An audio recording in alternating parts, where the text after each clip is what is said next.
رسول اللہ صلی اللہ علیہ وسلم نے فرمایا جو بندہ نماز پڑھنے کے لیے گھر سے نکلتا ہے، کل جو احادیث بیان کی ہیں ان کے علاوہ آج آپ کے سامنے رکھتے ہیں، جو بندہ گھر سے نماز پڑھنے کے لیے نکلتا ہے، صرف نکلتا ہے، ابھی نماز پڑھنے نہیں جاتا۔ کل جتنی بھی احادیث آپ کے سامنے رکھی تھی وہ بھی نکلنے کے حوالے سے ہیں کہ جو گھر سے وضو کر کے نکلتا ہے اس کا اجر و ثواب حاجی جیسا ہے، تو جو نماز پڑھ لے گا اس کا جو اجر و ثواب ہے اس کا اندازہ آپ صرف نکلنے کے اجر و ثواب سے موازنہ کر کے دیکھ سکتے ہیں کہ بعض جماعت نماز کے لیے نکلنے والے کا اجر و ثواب اگر احرام پہنے ہوئے حاجی کی صعوبتیں اور ان کی تکلیفوں کے برابر ہے تو جو نماز پڑھ لے گا اس کا اجر و ثواب کیا ہوگا۔ تو رسول اللہ صلی اللہ علیہ وسلم نے صرف نکلنے اور پلٹنے کا ایک اور ثواب بیان کیا ہے۔ رسول اللہ صلی اللہ علیہ وسلم نے کہا جو بندہ نماز پڑھنے کے لیے نکلتا ہے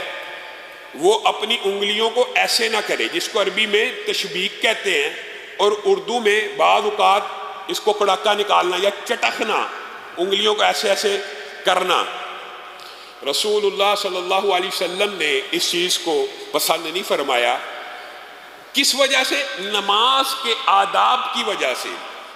ویسے بغیر نماز، بعض محدثین نے اس کے بارے میں خیر تفصیلی بحث کی ہے، اگر بندہ مسجد کی طرف آ رہا ہے تو خصوصی طور کے اوپر یہ کام نہ کرے، انگلیوں کی تشبیک، اس کو بھی تشبیک کہتے ہیں، انگلیوں کا ایک دوسرے کے اندر ڈال کر بالکل لغو انداز میں غیر متوجہ ہو کر، یہ بنیادی طور پہ جب انسان غافل ہوتا ہے تو جیسے آپ ایک حرکت انسان کی عادت ثانیہ کا حصہ نہیں بن جاتی۔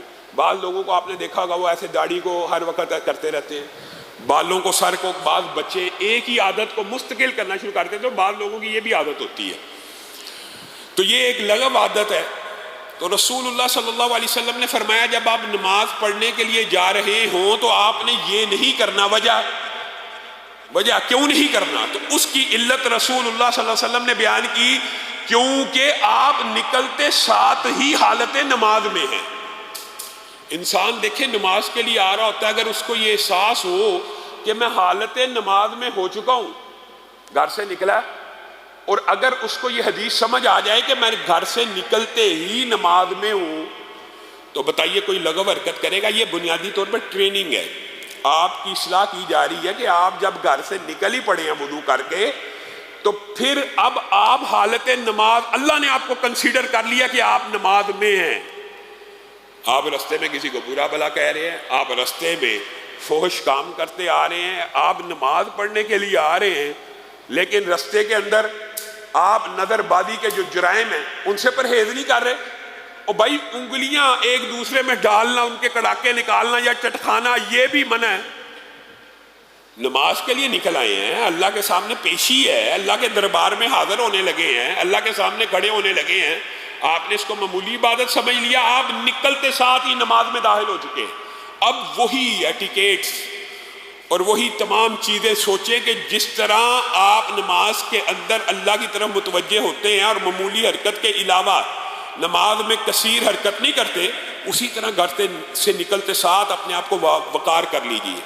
آپ کسی چھوٹی عبادت کی طرف نہیں جا رہے، گویا یہ ٹریننگ اور تربیت کا حصہ بھی ہے، لیکن فضل یہ ہے کہ گھر سے نکلتے ساتھ ہی آپ نماز میں، اور پھر نکلتے وقت نماز میں نہیں ہے۔ رسول اللہ صلی اللہ علیہ وسلم نے کہا، اور پھر جب نماز پڑھ کے گھر واپس جا رہے ہیں تو بھی اپنی انگلیوں کی تشبیک نہیں کرنی، انگلیوں کو نہیں چٹکنا، انگلیوں کے کڑاکے نہیں نکالنے، کیونکہ گھر واپس پہنچتے وقت تک آپ نماز میں ہیں۔ بتائیے یہ اللہ کتنا مہربان ہے۔ یہاں پہ ابھی گھر سے نکلے، نماز پڑھی ہے نہیں پڑھی، آپ کا نمازی کا ثواب اور نماز کے اندر ہونے کا ثواب لکھنا شروع کر دیا ہے۔ گھر واپس پہنچنے تک آپ کے نماز کا ثواب لکھنا شروع کر دیا ہے، لیکن بنیادی طور پہ یہ ایٹیکیٹس ہیں، آپ کی تربیت کی جا رہی ہے کہ آپ جب نماز کے لیے مسجد کی طرف آ رہے ہوں تو آپ کے دماغ میں یہ بات آ جائے کہ میں اللہ کے حضور، میں اتنی عظیم شخصیت کے سامنے کھڑا ہونے جا رہا ہوں، میں یہاں سے نکلا ہوں تو ہی عبادت کے اندر ہوں، اور حقیقت میں عبادت کے اندر ہے، اور وہ نماز کے اندر ہی ہے۔ اب کہ جو بندہ وضو کر کے مسجد میں آ جاتا ہے. اور یہاں پہ غدا اور راحہ کا جو لفظ حدیث میں ہے محدثین نے ان کی ٹرانسلیشن یہ کی ہے، یہ صبح و شام کے معنی میں نہیں ہے، یہ خارج آ کے یعنی یہ نکلنے کے اور واپس لوٹنے کے معنوں میں، آنے اور جانے کے معنوں میں استعمال ہوتا ہے. صبح شام کا بعض اوقات محاورہ عربی میں آنے اور جانے کے معاملے میں ہوتا ہے. تو جو بندہ گھر سے وضو کر کے اچھی طرح نکلتا ہے ایک مرتبہ، یعنی دن میں 5 مرتبہ نکلتے ہیں، تو ہر آنے کے اوپر یہ رسول اللہ صلی اللہ علیہ وسلم کی حدیث ہے، بخاری مسلم میں موجود ہے، حضرت ابو ہریرہ راوی ہے، ہر آنے جانے کے اوپر یہ 2 باتیں ہیں، آنا الگ ہوتا ہے اور جانا الگ ہوتا ہے. ہر آنے کے اوپر اللہ رب العزت مسجد کی طرف چل کے آ رہا ہے نا، تو ہر آنے کے اوپر یہ نماز پڑھنے کی فضیلت یہاں پہ بھی نہیں ہے. جیسے ایک حاجی کی فضیلت بیان کی ہے کہ وہ گھر سے نکلتے ہی حاجی کی فضیلت کو پالتا، پڑھ کے جو ملے گا وہ تو اللہ ہی جانتا ہے. تو یہاں پہ بھی صرف آنے کی فضیلت یہ بیان ہو رہی ہے کہ وہ مسجد میں وضو کر کے آ رہا ہے، تو اس کے اس ایک آنے کے اوپر اللہ رب العزت جنت میں اس کے لیے ایک میزبانی تیار کرتے ہیں. اور میں اگر آپ کو محدثین کا اس حدیث کے اوپر ابواب کا تذکرہ کروں تو امام ابن حبان نے اور امام ابن خزیمہ نے اسی حدیث کے اوپر 2 مختلف باب باندھے ہیں. امام ابن حبان نے کہا اگر نوذو نون اور زا کے اوپر پیش ہو تو اس حدیث کا مطلب فرق ہو جاتا ہے، اور اگر نون اور کے اوپر پیش اور زا کے اوپر سکون ہو، اگرچہ یہ عربی کی بات ہے لیکن آپ کو سمجھانے کے لیے کہ یہ نزولہ بھی پڑھا جا سکتا ہے اور نزلہ بھی پڑھا جا سکتا ہے. اور محدثین نے الگ الگ باب بندے ہیں. ابن حبان کے نزدیک اور امام ابن خزیمہ کے نزدیک اس میں فرق ہے. کیا فرق ہے؟ آنے کے اوپر ایک مہمانی کی بجائے اللہ رب العزت جنت میں ایک محل اور گھر یعنی منزل تیار کرتے ہیں. ایک محدث نے کہا منزل تیار کرتے ہیں، ایک محدث نے کہا مہمانی تیار کرتے ہیں. اور راجح موقف یہ ہے جس حدیث سے 2 مفہوم نکل رہے ہوں دونوں راجح ہوتے ہیں. گویا ایک مرتبہ آنے کے اوپر ایک مہمانی اور ایک جنت کا محل آنے کے اوپر. اور یہ صرف آنے کے اوپر نہیں ہے، یہی بات جانے کے اوپر بھی ہے.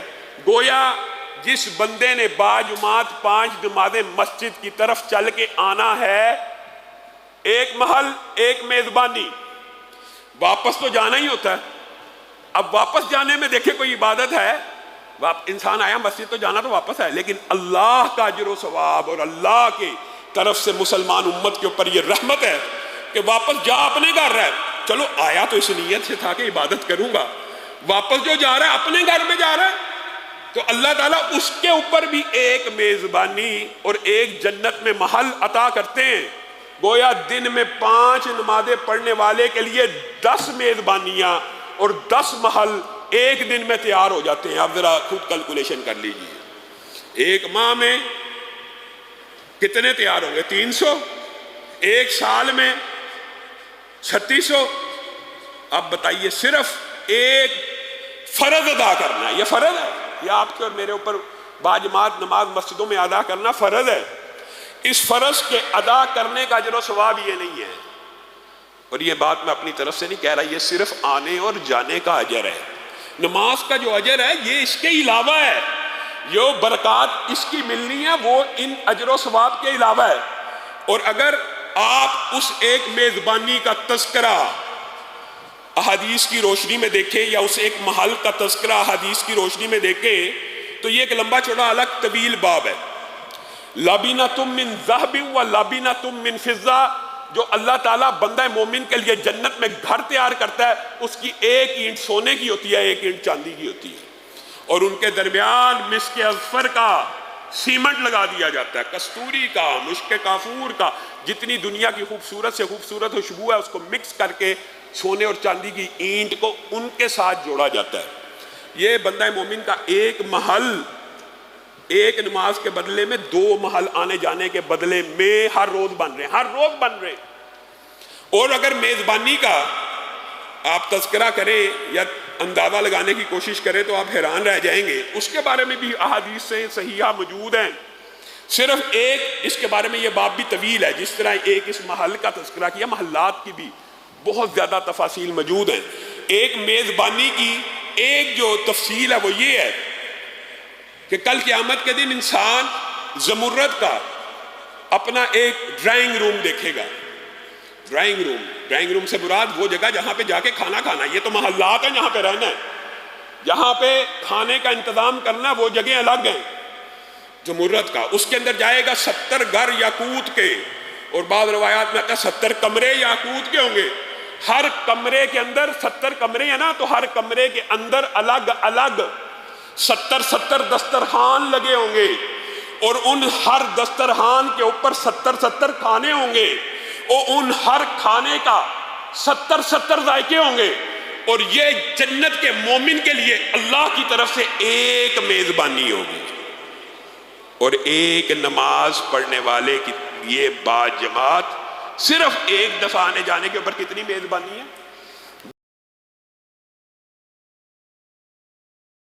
اور اس کے اجر و ثواب کو پورے کا پورا اللہ رب العزت حاصل کرنے کی توفیق دے. اور جو میرے بھائی سمجھتے ہیں کہ مسجدوں کی طرف آنا یا یہ مولویوں کی سختی ہے یا مولویوں کا تشدد ہے، انشاءاللہ اس حوالے سے بھی آپ کے سامنے تفصیلی گزارشات کو رکھیں گے. رسول اللہ صلی اللہ علیہ وسلم نے صرف آنے جانے کے بارے میں جتنی احادیث بیان کی ہیں ان میں سے چند ایک میں نے آپ کے سامنے رکھی ہیں. آگے بڑھیے. رسول اللہ صلی اللہ علیہ وسلم نے فرمایا کہ تم میں سے اگر کوئی جان لے کہ اذان کے وقت یا صف اول میں پہنچنے کا اجر و ثواب کیا ہے، تو تم آپس میں اس کام کے اوپر، حدیث مختلف ہیں، الفاظ یہ آپس میں اس کام کے اوپر سبقت کرو، ایک دوسرے سے سبقت لے جانے کی کوشش کرو، یعنی مسابقت اور مقابلے بازی ہو. میں نے پہلے پہنچنا، اذان کے بعد سب سے پہلے میں پہنچوں گا، یعنی مسابقت ہو، آپس میں ایک دوسرے کے ساتھ کمپٹیشن شروع ہو جائے. اور رسول اللہ صلی اللہ علیہ وسلم نے کہا ایک تو سبقت ہے، دوسرا یہ کہ اگر تمہیں قرہ اندازی کرنی پڑے تو تم اس کام میں قرہ اندازی کرو کہ میں نے پہلی صف میں کھڑے ہونا، اس بات میں قرہ اندازی ہو. مثلا اذان کے بعد ایک صف ہے مسجد کی، اس میں 35 ہماری صف میں تقریباً بندے آتے ہیں یا 40 آتے ہیں. اذان کے فوراً بعد 80 بندے آ گئے. اب قرہ ڈلے گا کہ بھائی کٹھے آئیں، ہمارا حق پہ. تو رسول اللہ صلی اللہ علیہ وسلم یہ بات سمجھا رہے ہیں کہ اتنا زیادہ اجر و ثواب ہے پہلی صف میں آنے والوں کے لیے کہ اگر قرہ ڈالنا پڑے تو ایک دوسرے کے لیے مسابقت کر کے ایک دوسرے کے ساتھ قرہ ڈالے کہ میں نے پہلے کھڑے ہونا ہے، میں نے آگے کھڑے ہونا ہے. اور ہمارے طرز عمل تو اس سے بہت مختلف ہے. رسول اللہ صلی اللہ علیہ وسلم نے یہی نہیں صرف کہا بلکہ یہ بھی کہا مسجد کی جو پہلی صف ہے وہ اللہ کے نزدیک فرشتوں کے صف کے برابر ہے. اب بتائیے فرشتوں کی صفیں، بندہ مومن انسان اگر چاہے تو اتنا بلند ہو سکتا ہے، حقیقت ہے. یہ رسول اللہ صلی اللہ علیہ وسلم کے جو فرامین ہیں ان میں کوئی شک اور شبہ نہیں ہے. ہر مسجد کی پہلی صف فرشتوں کے صف کے برابر ہے. بتائیے انسان ہے تو بندہ، ہے تو گناہ گار، ہے تو گناہوں سے لتھڑا ہوا، لیکن باجماعت نماز کے لیے آ کے پہلی صف میں کھڑا ہو جاتا ہے تو اللہ کے یہاں کیا لکھا جاتا ہے؟ یہ فرشتوں کی صف میں کھڑا. اب بتائیے کہ کوئی چھوٹا اجر و ثواب ہے. اور رسول اللہ صلی اللہ علیہ وسلم نے ان صفوں کے اوپر مختلف، جو صرف پہلی صف کی فضیلت ہے وہ بھی ایک لمبی چوڑی بات ہے، ہمارے موضوع سے مطابقت رکھتی ہے. ان میں سے بعض باتیں آپ کے سامنے رکھنا چاہتا ہوں. رسول اللہ صلی اللہ علیہ وسلم نے فرمایا ان اللہ وملائکتہ یصلون علی الصف الاول، اللہ رب العزت اور فرشتے پہلی صف والوں کے اوپر درود بھیجتے ہیں. اب بتائیے اللہ کا جو درود بھیجنا ہے، اللہ درود بھیجتا ہے. اللہ کس پہ بھیجتا ہے درود؟ ہم نے سنا ہوا ہے رسول اللہ صلی اللہ علیہ وسلم کے اوپر، اور مختلف آپ نے باتیں سنی ہوں گی. لیکن اللہ درود بھیجتا ہے، اس بات کا کیا مطلب ہے؟ اس بات کا محدثین نے ٹرانسلیشن اچھی طرح کی ہے. 5 چیزیں بیان کی ہیں. اللہ رب العزت کا درود بھیجنا، پہلی بات اللہ ان بندوں کا جو درود بھیجنا اس کی ٹرانسلیشن یہ ہے، اللہ ان بندوں کا اپنے فرشتوں کے ہمراہ اور اپنے فرشتوں کے سامنے تذکرہ کرتے ہیں، یہ اللہ کا درود بھیجنا۔ جو بندہ پہلی صف کا نمازی ہے، ایک دفعہ ہی آ گیا، پہلی دفعہ صف میں کھڑا ہو گیا، یہ نہیں ہے کہ یہ عادی نماز، آپ آج سے ٹریننگ شروع کریں، آج آ کے پہلی صف میں کھڑے ہوں تو اللہ بھی اور فرشتے بھی آپ کے اوپر درود بھیجیں گے، اور اللہ کے درود بھیجنے کا ایک ٹرانسلیشن، ایک مطلب یہ ہے کہ فرشتوں کے سامنے آپ کا ذکر کریں گے، آپ کی عزت میں اضافہ کریں گے، آپ کی عزت میں، آپ کے وقار میں، آپ کے مال میں خیر و برکتوں کا نزول فرمائیں گے۔ آپ کی زندگی کے اندر برکت صرف مال میں نہیں ہوتی، اولاد میں بھی ہوتی ہے، معاملات میں بھی ہوتی ہے، معاشرت میں بھی ہوتی ہے۔ تو اللہ کے درود بھیجنے کا مطلب یہ ہے فرشتوں میں ذکر، عزت میں اضافہ، خیر و برکتوں کا نزول ہونا۔ اور پھر مجھے ایک بات بتائیے، اللہ جب کسی کے اوپر درود بھیج رہا ہے خود، تو کیا اس کے گناہ نہیں معاف کر رہا؟ اس کی مغفرت کرنا، اس کو گناہوں سے پاک صاف کرنا، یہ سب اللہ رب العزت کے درود کے معنی میں آتے ہیں۔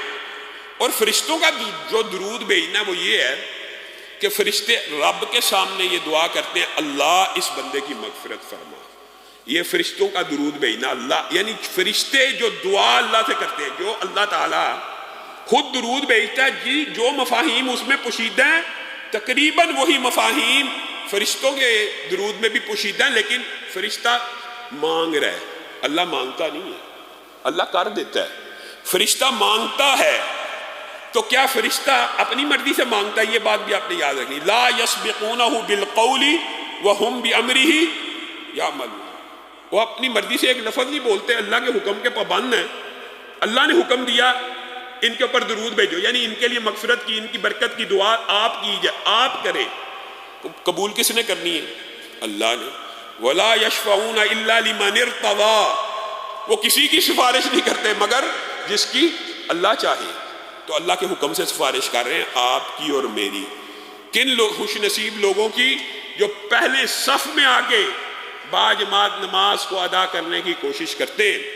اور یہاں پر ایک بات سمجھنے کی ضرورت ہے کہ رسول اللہ صلی اللہ علیہ وسلم نے بعض باتیں اللہ رب العزت کی وحی کے تابع ہو کر آپ کی اور میری تسکین قلب کے لیے نازل کی ہیں۔ ان میں سے یہ بات بھی ہے کہ انسان اذان کے وقت 40 بندوں کی صف ہے، 120 بندے آ گئے، 160 بندے آ گئے، اب وہ سارے کے سارے پہلی صف میں تو نہیں آ سکتے، لیکن ٹائم وہی ہے، تو کیا وہ اس اجر و ثواب سے محروم رہ جائیں گے؟ ہرگز نہیں۔ اسی لیے رسول اللہ صلی اللہ علیہ وسلم نے کہہ دیا، اور صحابہ نے پوچھا، اور صحابہ پوچھتے بھی تھے اللہ کے رسول دوسری صف کے اوپر بھی، تو رسول اللہ صلی اللہ علیہ وسلم نے کہا ان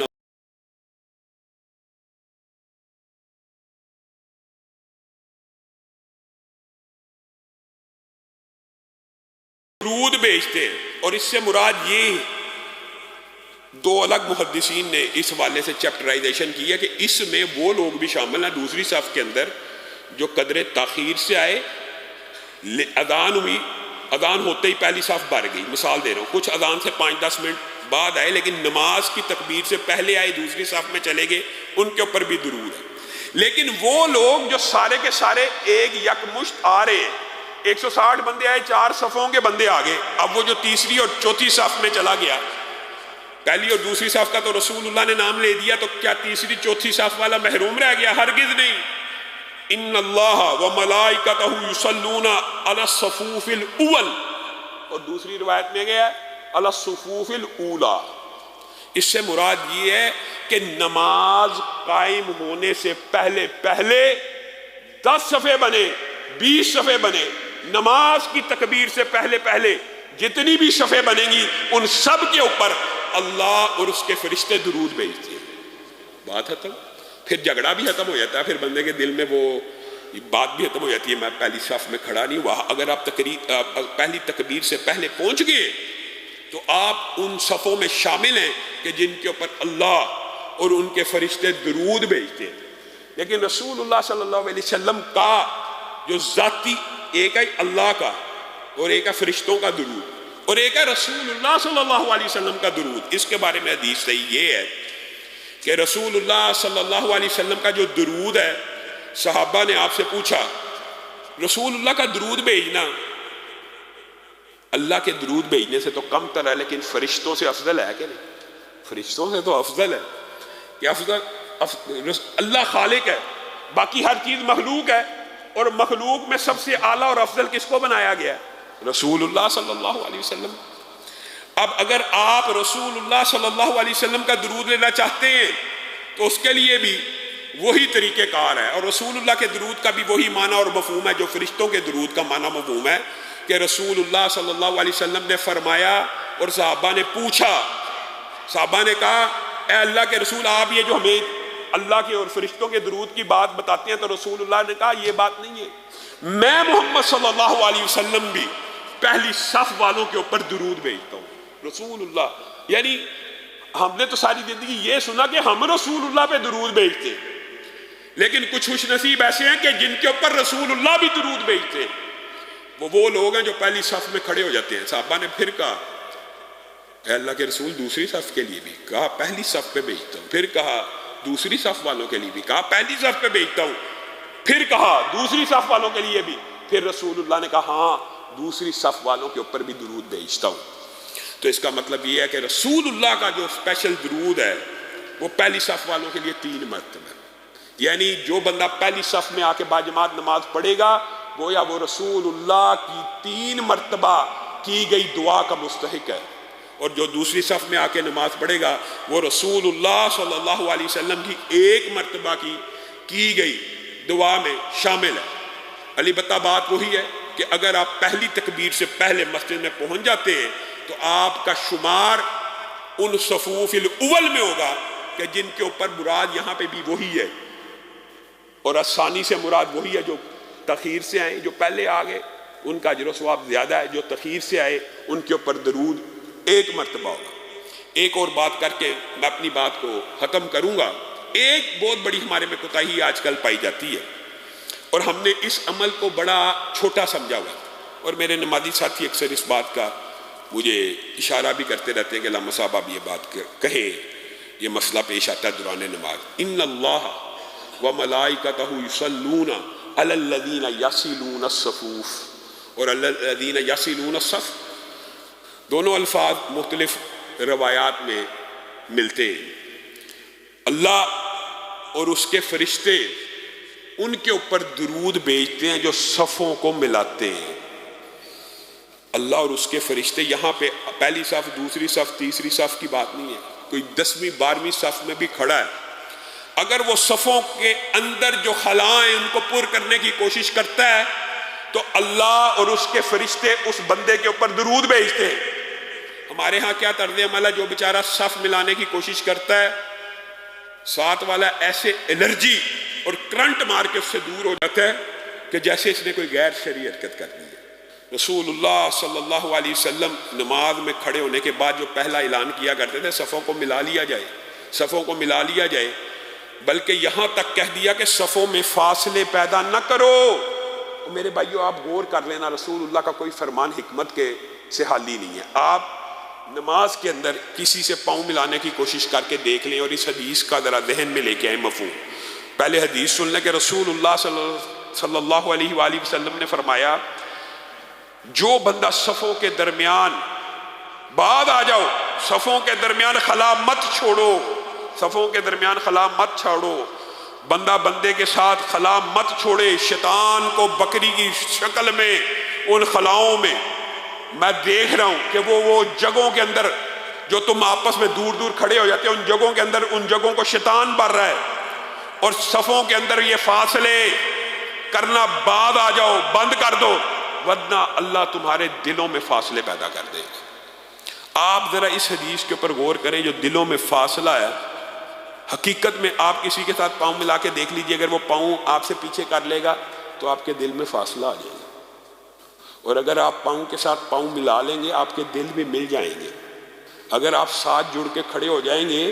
ایک صحابی رسول نے تو یہاں تک کہہ دیا کہ رسول اللہ صلی اللہ علیہ وسلم جب صفوں کو سیدھا کرایا کرتے تھے اور صفوں کے بارے میں حکم دیا کرتے تھے کہ صفوں کو ملا لو، تو میں نمازیوں کو دیکھتا تھا کندھے کے ساتھ کندھا رگڑ رہا ہوتا تھا، اور پاؤں کے ساتھ پاؤں، ٹخنے کے ساتھ ٹخنا۔ بتائیے آج کے دور میں کوئی ملاتا ہے؟ یعنی صحابہ رسول اللہ کے فرامین کے اوپر من وعن ایسے عمل کرنے کی کوشش کرتے تھے کہ ان کے ٹخنے بھی ٹخنوں کے ساتھ مل جاتے تھے، کندھے بھی کندھوں کے ساتھ چھل جاتے تھے، کپڑے بریک ہوتے تھے تو چھج جاتے تھے، اتنی ٹائٹ، اور ایسے سیسا کانہم بنیان مرصوص، سیسا پلائی ہوئی جیسے دیواریں ہوں۔ ہاں اگر کسی بندے کو یہ بھی بات سمجھ لینے کی ضرورت ہے، اگر کوئی بندہ یہ سمجھتا ہے، ایک انفرادی بندہ آیا، اس کو اول تو رسول اللہ کی اس تربیت کے اوپر عمل کرنا چاہیے، اپنے مزاج کو تبدیل کرنا چاہیے اور اپنی ٹریننگ اور اصلاح کرنی چاہیے، لیکن اگر اس کی ابھی تربیت یا اصلاح نہیں ہو رہی تو آپ نے بھی پھر زبردستی اس کے ساتھ نہیں کرنی۔ بعض اوقات پوری نماز اسی جھگڑے میں گزر جاتی ہے، ساتھ والا جی پاؤں نہیں ملا رہا، وہ تھوڑا اور آگے ہو گیا، وہ تھوڑا اور آگے ہو گیا۔ ہمارے ایک استاد ہیں، پی ایچ ڈی کے میرے ٹیچر ہیں، انہوں نے اپنا ایک عینی شہادت کا واقعہ بیان کیا کہ ہمارے گاؤں میں اسی طرح ایک مسئلہ چل پڑا،